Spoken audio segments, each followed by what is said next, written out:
So I went and bought this big old Caterpillar track loader, or high lift as they're called around here.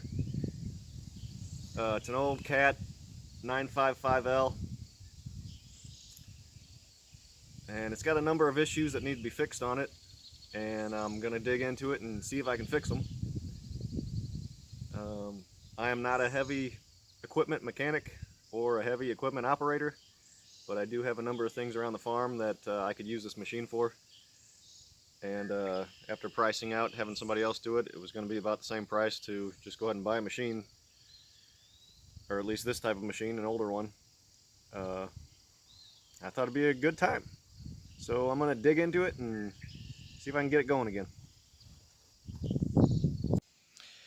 I went and looked at a number of old track loaders to buy, and I chose to buy this one despite its problems because it had the best looking undercarriage. And I've seen these undercarriages can be quite expensive. Just to give you an idea, there's the teeth, the rails, they're still looking good.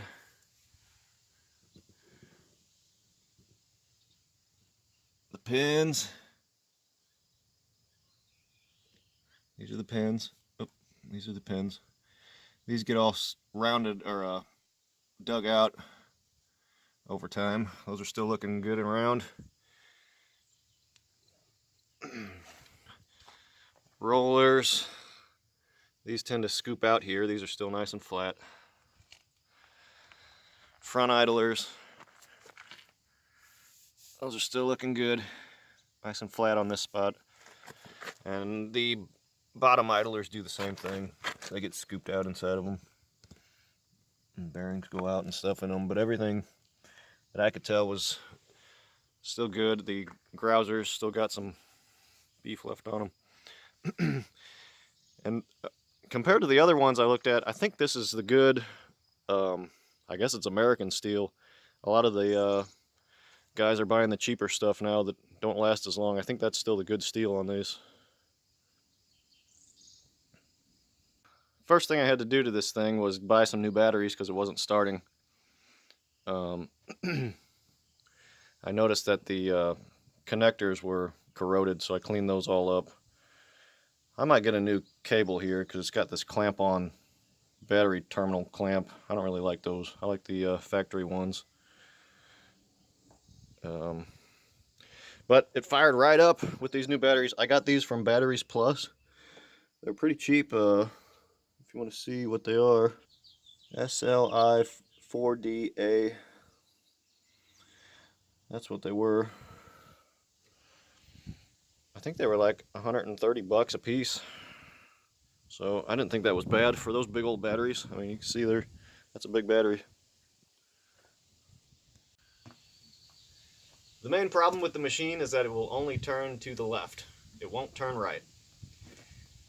It does run, starts up just fine and runs good. And when you stick it in gear, it gets both power to both tracks. If you bury the bucket in the ground, it'll spin both tracks, so I'm getting good power. Hit the right clutch, or the left clutch, left pedal, and it'll turn. Hit the right pedal, and it just goes straight. So something's going on with the steering, and that needs to be fixed. It does have a couple of other issues that need to be fixed as well, and I'm going to show you what all that is. Another issue that needs to be fixed is this hydraulic cylinder. I believe this is the tilt, the bucket tilt cylinder. It's leaking really bad. This dust shield here, it's all blown out, and I'm sure all the internals need to be replaced too. And also, let's see, this was leaking, so I don't know if there's an O-ring or something in there that needs to be replaced. So that's another thing I'm going to be working on. I'm not sure if I'm going to fix this or not because the other guy said it was like this when he bought it. But it looks like this bar in here got bent, and it bent the spring with it, but the track is still tight, and I don't know, the other guy said it worked fine for him, so I might just let that go. It also had a couple of these gauges weren't working. It didn't look like the hour meter doesn't work. He said that the if you turn this way, that's the glow plugs, and then you turn it the other way and it starts. He said the glow plugs weren't working, so I don't know, I'm gonna dig into that and get that working. And I think the gas gauge wasn't working, and I think this, whatever that is, it was like an amp meter or something, wasn't working. So a couple electrical things to work on too. Okay, another problem I had noticed in the back of the machine, this rear final drive looks to be leaking out of a seal or something. So I don't know how bad the leak is. Maybe it's something I'll just let go if it's really slow, or maybe it needs to be fixed. Some new teeth might be in order at some point. I don't know. I'm sure they still work. They're still on there, but they're getting worn. A new seat might be in order too, or fixing this stuff up, or I don't know. I'm sure this would still work. I might like something new in there though.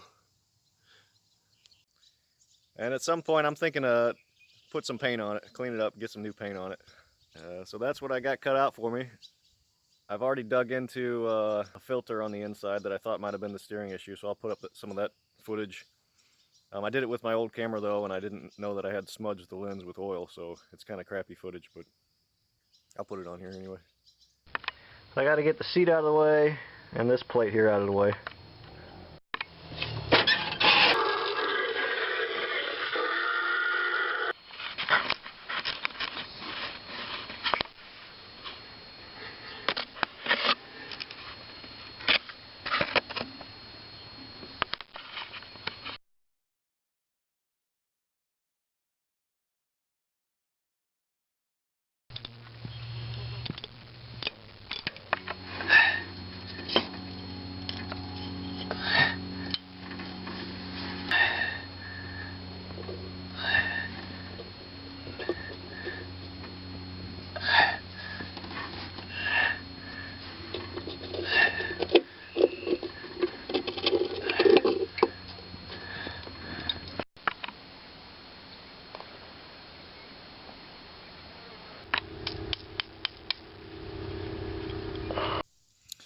I was thinking that maybe we could look at the what came out of that screen to kind of forensically determine what went wrong.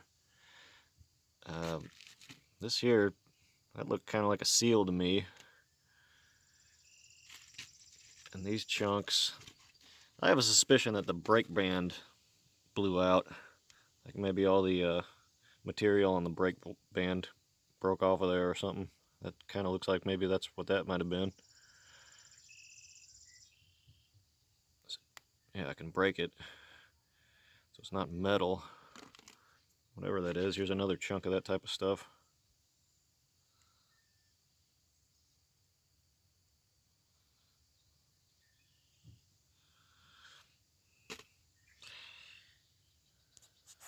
Anybody know what all that is?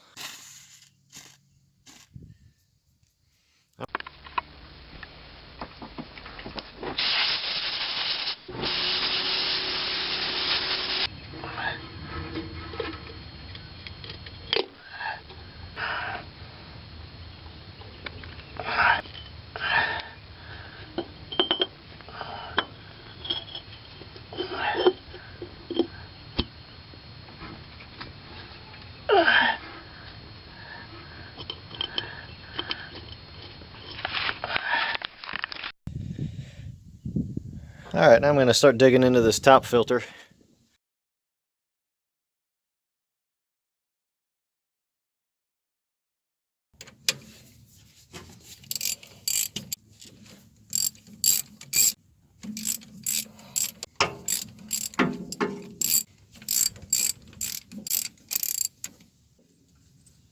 What's inside? Ooh.